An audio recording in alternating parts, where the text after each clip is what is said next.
Hey there, Adam from Splendid Sports. Welcome to another episode of the Splendid Sports podcast and YouTube channel.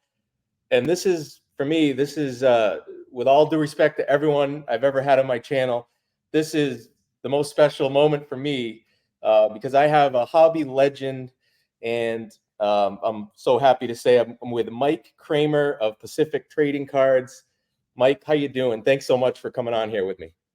Well, Adam, thanks for having me on and for those kind words. And been looking forward to it since you told me you would have me on, and anxious to start talking. Yeah, this is going to be a fun one because, well, before I get into that, I want to actually credit the Essential Credentials. You've made multiple appearances on their YouTube channel and podcast, and I want to credit Matt and Will because after your latest appearance, I watched the whole thing, loved it. So, guys, if after you watch this one, go if you haven't checked that out. Essential Credentials. But I want to thank Matt and Will for getting me your email address and contact information so I was able to connect with you to set this up. So I definitely wanted to mention those guys first. Man, you were over there over 2 hours with those guys on the last one. They they become good friends, and they are really interested in the cards that we made, and the fact that I can remember a lot of what we did back then, and from them looking from the outside into a trading card company and how we evolved and how we actually made cards is totally interesting to them. And so it became the time went so quick I didn't even realize we were on that long. But they asked a lot of questions and discovered some things for their listeners, and it was fun. And in this particular episode here, because I am mainly a player collector, so I player collect vintage, modern cards. But Mickey Mantle, Pedro Martinez, Tom Brady, Larry Bird, those are really my main guys that I collect and have collected for a long time. And Pacific Trading Cards plays a huge role in those cards for those players. And so I have some of my collection here of Pacific cards, and we're going to kind of use those to hit on a few different points in time, questions that I've had for a long time that who better to answer than Mike. So we're gonna kind of go down memory lane a little bit with my collection, and Mike's gonna fill us in. And there's a lot more in the book that I want to mention before we even get started. The book, I believe, I pre-ordered your book, Cramer's Choice. I pre-ordered it months ago when I found out it was coming out. So I went on Amazon, pre-ordered it, and I just saw, I think tomorrow is the day it's going to ship out, October 11th. Um, do you have your copy there in I hand? You want to show us? I do. I have a copy in my hand, and the back cover, and actually getting it in my hand was one of those great thrills of my life. After spending about a year and almost 2 years with the writing and the editing, and then actually having a publisher accept it and give me a contract for a publishing a book, and their time they spent with it, with their editing and laying it out, and then finally it shows up, and it's I've learned a lot about the publishing book publishing world in the last 6 months, and it's similar to the card business. They do it similar ways. So um, finally, it's in my hand, and shortly it'll be in collectors' hands and readers and people that want to know about Pacific and how we evolved. That would include me. I'm really looking forward to getting my copy. And when I saw the cover, I got even more excited because, as I'll show here, it shows like multiple of the cards in the sets that are my favorite. With obviously collecting Tom Brady, we're going to get into that. But Pacific Legends is another thing we're going to get into right on the cover there. So really excited for that. Now, I do want to mention in the description of this YouTube episode and the podcast, there's going to be links to where you can get Mike's book, Cramer's Choice, on Amazon And I just found out about this. So I'm really excited about this. There's also going to be a link that Mike provided me where you can order a signed copy. So it's Mike's website, and I'm going to put that link in the description here too. And before I publish this, I'm going to be ordering a signed copy just to make sure you don't run out. But for anyone else, yeah, in that description, you can get a signed copy from Mike, which I think, man, that's awesome. Talk about a collectible for me. No, thank you. All right, so Mike, what we want to do here, we're going to go back. Let's go back to 1980, and for me, a very special set. 1988 is the most special to me of Pacific Legends, but 1980, that was, I believe, the debut of Pacific Legends. I actually have 3 here. You can, after I show this, so there looks like, if you look, this is a Stan Musial one, and this is 1980 to 1983, and then on the back we have where it says Series 1. So and it says 1980 Cramer Sports Productions. Cramer Sports Promotions. Right. Cramer Sports Promotions. So right there on the back, 1980. And then I got the Mickey Mantle, obviously, for me. And that's graded 10.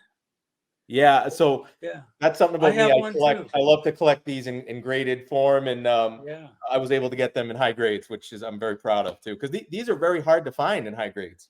I've been looking, and they are very hard to find, and they don't come up too often. Right. And then lastly, I got the Ted Williams here, and this was looks like this was 1982. So you had the different series. Do you tell me anything you want to say about coming out with these, and anything you can kind of think of off the top of your head on this set? Yeah, well, some of the story of how I developed that set is in my book. But in 1980, I did a set of 30, and that's when I developed, and the guy that was printing those cards developed the way they looked, the sepia tone, and that was so successful because I was at that time selling hobby stores that were opening, and dealers, and they were looking for products, and through my mail order catalog, and it went really well. And so the next year, 81, we made a second series, and then 82 we made a third series, and then we added a fourth a year later, and so the set became 120 cards basically. But when I made them into wax packs, and I think it was 84 or 5, anyway, I added some cards on the bottom of the display box, and so I think there are 4 or 8 more additional cards that were printed on the bottom of those boxes, which I don't have. I don't have those cards because I forgot to save any, but they do exist and they're out there. And so, some people call that set 120, some call it 100. I think it's 128, but that was my first intro into making retired players or legends, and then that, because of the success of that, through my wax packs, and we made wax boxes and shipped them all over the country. I had such a successful item that we in 1988, we made a color set that you're talking about, and that went through the roof for our company, and actually established us. And you can read in my book why it went through the roof and why the sales were so great, and probably why you got them in where you were located as a kid. Basically, where were you at? Well, when I was a kid, I was in Massachusetts. Yes. Okay, that was a perfect place because that's the first place that we shipped them. Was really? Okay, I didn't know that. The New England broker sold the most of them, and so that's the first place they went back then. And you can read that in my book about how that all came about. I can't wait, because the real quick story on why the specifically the 88 and 89 also Pacific Legends set means so much to me to this day. So like a lot of guys my age, I was born in 1981, and my dad, when he was a kid, he's 77 now, huge Mickey Mantle fan, like a lot of people's dads my age. And so when I was a kid, he would just fill my head with stories of Mickey Mantle, and basically that caused me to become a fan of Mickey Mantle, like when I was growing up in the '80s, even though I never saw him play or any of that stuff. So one of the kind of the legends of my dad telling me these stories was he had a bunch of Mickey Mantle cards from when he was a kid, and he couldn't find them. He thinks there was a chance they were still in his mom's house. They lived up in Brockton, Massachusetts, and that's where the story comes in. But we would go up on the weekend once in a while and go over my grandparents' house up in Brockton. And the first thing I'd wanted to do when we would get there was to run up to the attic where there was tons of stuff and boxes, and I would try to look for my dad's old Mickey Mantle cards, which we never found. But anyway, one particular day, I was defeated once again, came down, didn't find them. And I remember me and my dad, we took a walk down to the store in Brockton, and lo and behold, we walk in and I still have a box. I see this. And it right has there. Mantle on the cover of it. Yeah, right on the cover. And I'm thinking, Right. Mickey Mantle. Now, when I was a kid, the difference between a 1988 Mickey Mantle and a 1958 wasn't a huge deal to me. It was just cool to see, wow, I could open packs and get Mickey Mantle out of the packs. So I vividly remember going in and seeing that box with Mickey Mantle on the cover, Pacific Legends, and opening a pack. I didn't get Mantle in the pack I opened, but the question I have for you is, specifically, to this day, I still look at these cards. Here's the Jackie Robinson. Mm-hmm. And how did you get these photos? These are some of the best color photos of these guys that I've ever seen in this set. Willie Mays, Stan Musial. I even got Stan Musial autographed one. Yeah, look at that. And, so do you remember how the photos came about? A lot of them were in my collection, and then I outsourced some. And there was a really good friend of mine. His name was Mike Ehrenstein, and he was a card dealer back then. And he had a treasure trove of color pictures too. And he supplied some to me. And then there was a great photographer that probably isn't well known out there, based out of Chicago, named George Brace. And he allowed me to go to Chicago, and I was able to go through his files and pull out a bunch of the colored pictures, and so they were all great photographers, and I ended up with a pretty good selection. The one thing I can show you, since you're really a Mickey Mantle fan and a fan of this card, is, let's see if I can do this. I got the Mickey Mantle card, and this is the original photo and how it was laid out before we went to press, and how it was marked for the printing grid or the sheet that we printed it on. And so that's the actual original photograph, and it's almost the same size as the card. And That is incredible. I saved them. I have some for others. I think I have all of them in my files. But here's Tommy Davis. And the interesting thing about this card is it's actually a true proof. It's blank on the back, and I have only a handful of these actual proofs left. But we printed it first to see if it looked right and colorful, and then we went ahead and started printing the sheets. And so, as a collector, which I am, I saved a lot of that and still have it. And it's someday it'll end up somewhere, but right now I'm glad I saved that stuff. God, that is so cool, Mike, for me to see that. I mean, do you like for this? I got to show you this one. This is my signed copy from the Mint. Boy, that's nice. Yeah, I like that. Yeah. These Pacific Legends cards, you look on eBay, there are a bunch that are autographed, because the photos are so awesome that I feel like collectors, they look at these cards and they said these would be perfect to get autographed, and yeah, there's a lot of autographed ones on eBay that you can get, and that's one I got from Mickey Mantle.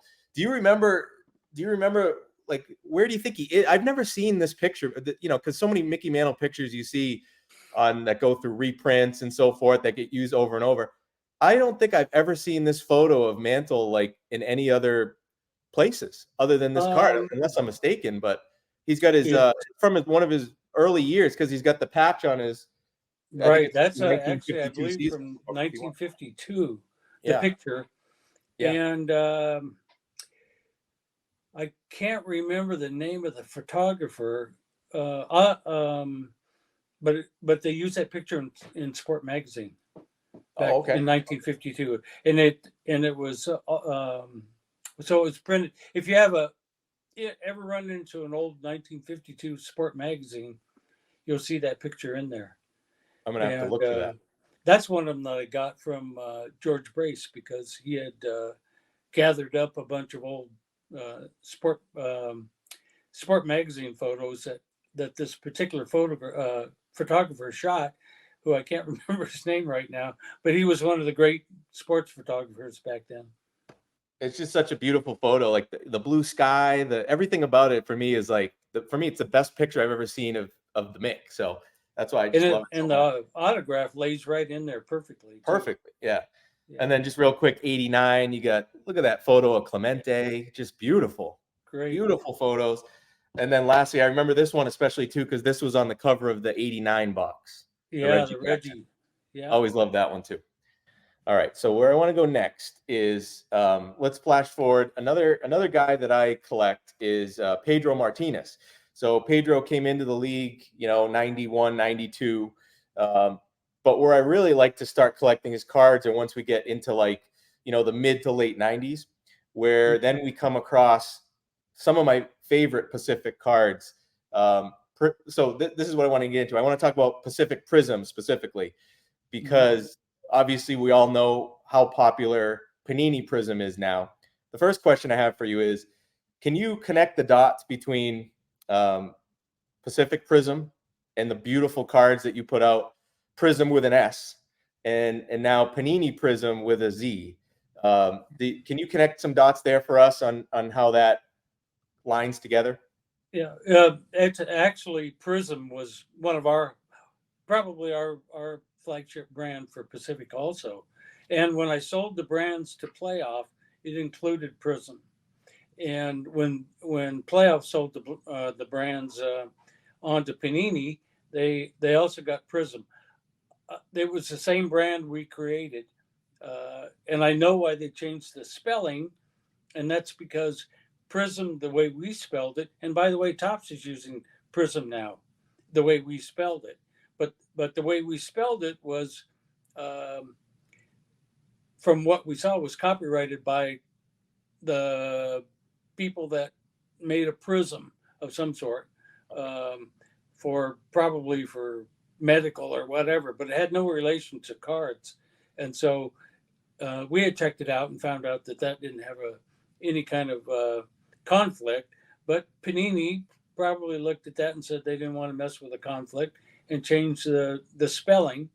But it's the same. It's the same thing we made. Prism is Prism, and because they made them the same way we did with all the foils and et cetera, et cetera. They just continued that brand on, and it's one of their most popular, if not popular, brands that they make. And so it came out of Pacific, got continued, and I'm happy about that. I'm happy to see people still collecting that brand. Pacific Prism is superior, in my opinion, on the designs, the look. I mean, I have a few here for my collection of Pedro. The shine on these cards, Mike, incredible. This one's from 90, 98, 99. And just, I mean, beautiful One of the serial number parallels. cards. Look at that. I mean, you were just so ahead of your time. It was unbelievable. And this one I have to show too because I know there's a story about the red ones. Mm-hmm. Yeah, these are the red The red red are very ones. hard to get. I Hard to I get. I actually have. recently was able to get one of these offline from somebody, and man, I was so happy because you never see these. You never see these come up. I have almost all the Pacific cards that we made, except I have very few red. I we just made so few, and for some reason I didn't get to keep a set of them, so I don't have the reds. They're they're as rare as people say they are, and I wish we would have kept me a set of them, but for some reason it didn't happen. In any of our lines, I don't have them, and I think it was because we made so few. and they're not serial numbered. There's no serial number on them, but they were what, retail only, and they just, like, some of them never made it out, right?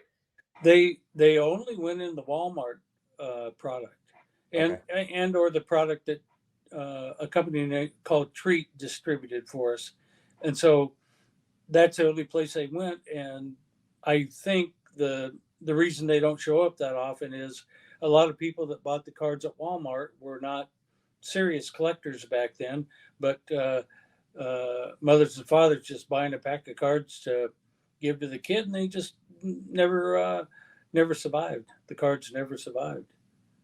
I got a couple from early Prism, uh, 1993, Oh, look at and that Montana. and Nolan Ryan, 1993, when we were doing it way back then. I love those. Yeah, because And then Prism here's Prism this started in same '93. card. Oh, wait a This is minute. kind of, here's Pacific, and here's Panini, Oh, using right. our same. And so, who collects these? Me. I collect them. I do too. I feel like there's not a large percentage of collectors in the hobby now that understand that connection of current Prism to Pacific Prism. And so I hope, I can do my small part to help get that out there, because, I've noticed it, out on YouTube and other collectors. There's more and more that are rediscovering or discovering Pacific cards for the first time. And I feel like it's growing. And that's what's beautiful about what you did, Mike, is that you put out such beautiful cards that maybe at the time they weren't fully appreciated by the larger hobby, or Mhm. enough people in the hobby, but you can always go back. So as people re-enter the hobby, or come in for the first time, like me, I go back, and I stopped collecting really in around 1995. I kept my collection, but I stopped buying for a while. So during the period when these beautiful Pacific Prism cards were coming out, I really wasn't collecting or buying cards. So to be able to go back now and find them, and to find hard to find ones like this red Yeah. one here, it's so fun. And I want to thank you for that. Thank you for being ahead of your time with these cards. Oh, thank you. So I got, let's see, I got one more Pedro card I want to. Oh no, excuse me, two more. So these are the Shadow series Hmm. Revolution. I mean, just some of the most beautiful cards ever made for me. I mean, it's just the shine on these. You just can't match it, in my opinion.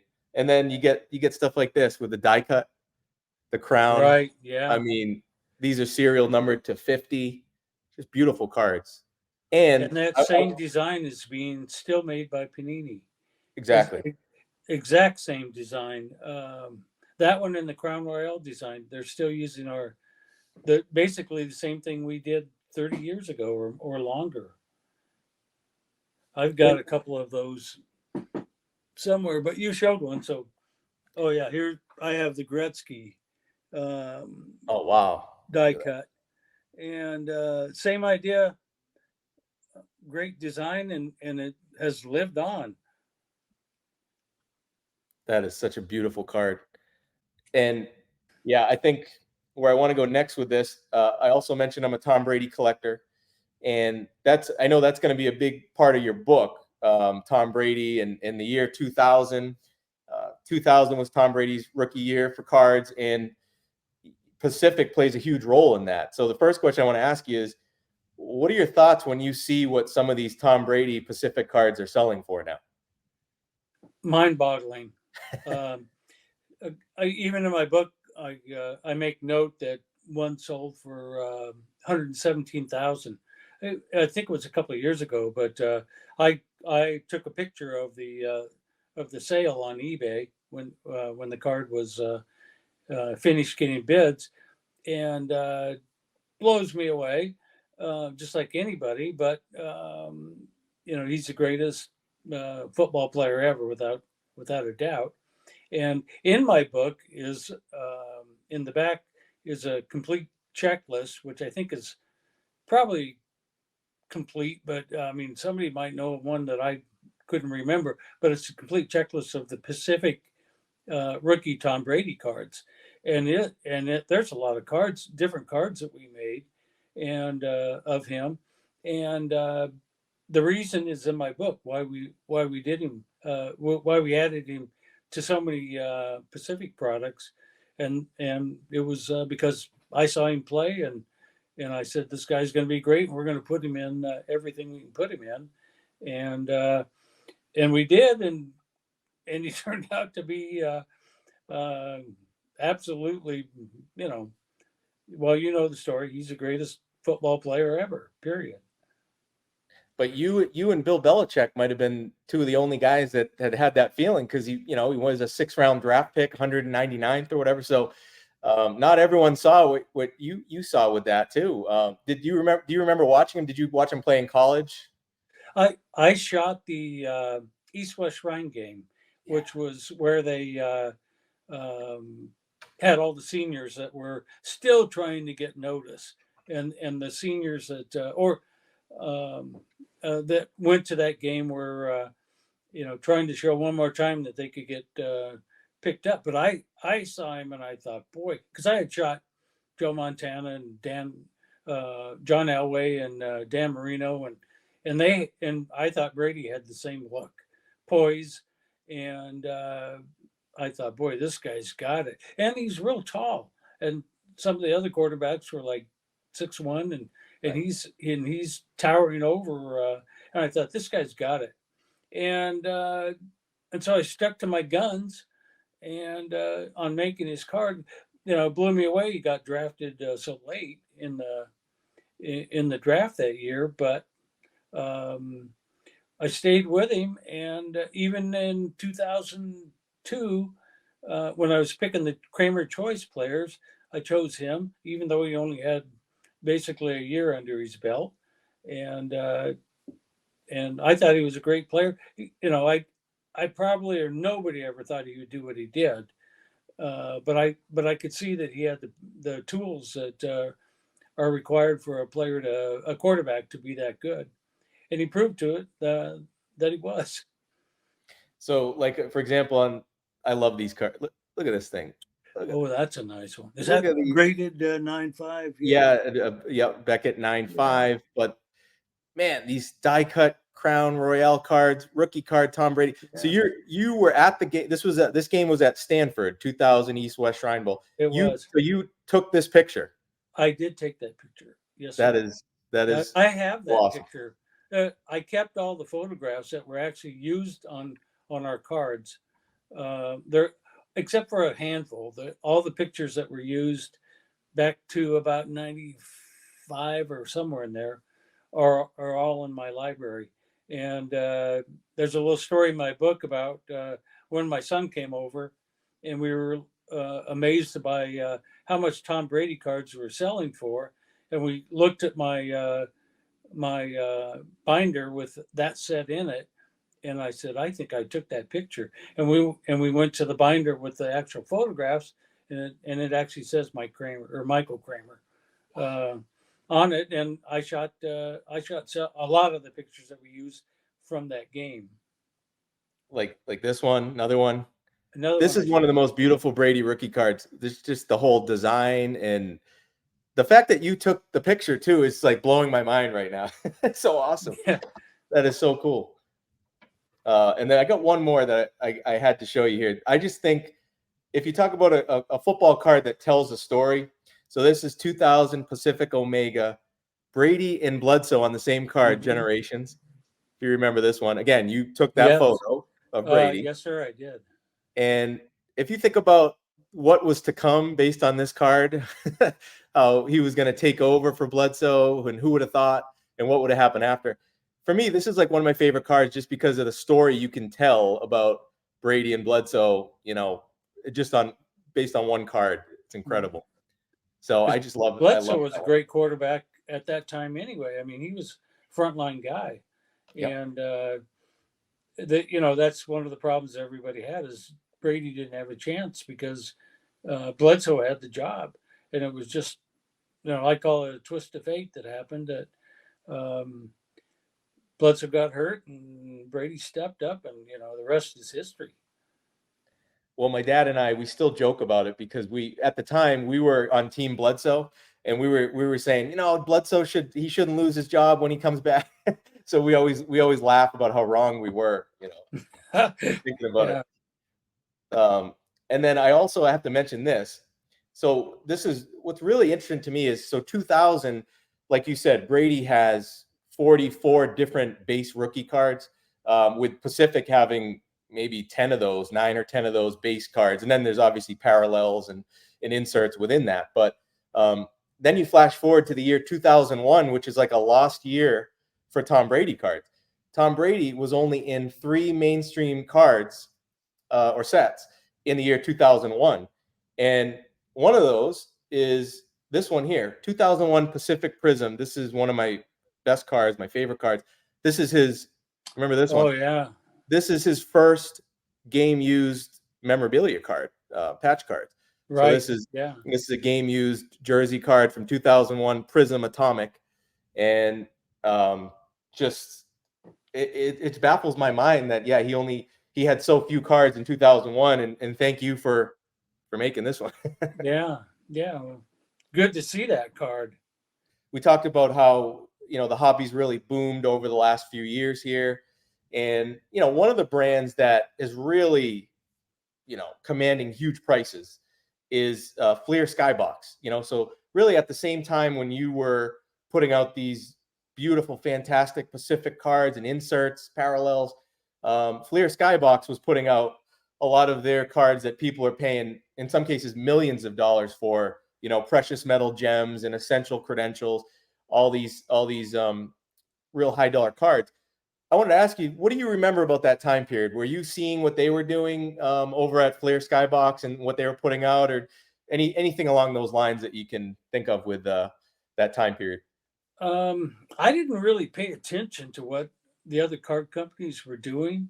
Um, I They probably were making basketball, and maybe some of those cards are basketball cards, and we weren't making, except for our draft picks, we Mhm. weren't making basketball, and so I was so busy during that time that I didn't go look at the other company's cards. We had our own thing going, and we knew we were pushing the envelope and making new and exciting looking designs and cards.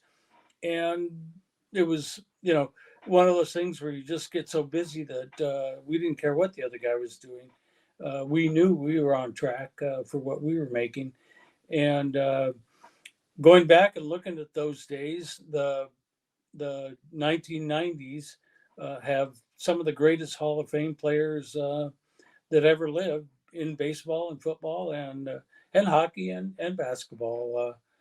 That era had them, and that's why the cards from that era uh, may have been some of them overproduced, but they're full of Hall of Famers.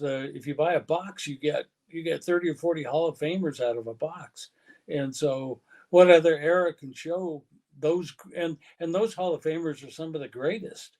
Um, and you got to go back to the 30s or the 1910s, maybe the early 50s to see that same type of era where you had that many great players in a group playing during a 10-year period, basically. And so we stayed with what we did, and we didn't really pay attention to what the other guys were doing. Um, and I look back at what we made, and I'm happy with what we did back then. And along those lines, even aside from the cards that I'm so happy that you produced and put out for us to keep enjoying for generations and generations, I from a business perspective, as someone, I left a corporate job about 12 years ago and went out and started my own business. And as someone who did that on a much higher and different level in cards, you did the fact that you owned your own manufacturing, you took some of your own photos. I just have so much admiration and respect for not just the product you put out, but actually what you did in business, in the hobby.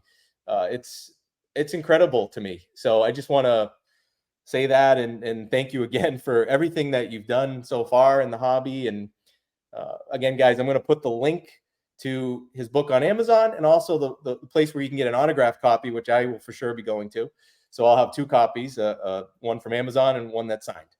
So, Mike, any last thoughts or anything else you want to add here before we take off? And hopefully this will be part 1 of maybe another one in the future, if you'd be down for it.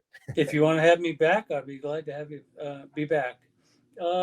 Just thank all the collectors out there that collect cards, and I know the hobby well, and the feeling of collecting cards. I still collect cards, and maybe by reading my book, more people want to get cards that Pacific made, and the main thing they have to do is enjoy their hobby. All right, Mike. Well, thanks again. That's going to do it for this episode. And 100%, we will do a follow-up to this in the future, because I have so many more questions, so much more to talk about. But thank you, Mike, for taking the time to do this. Thank you.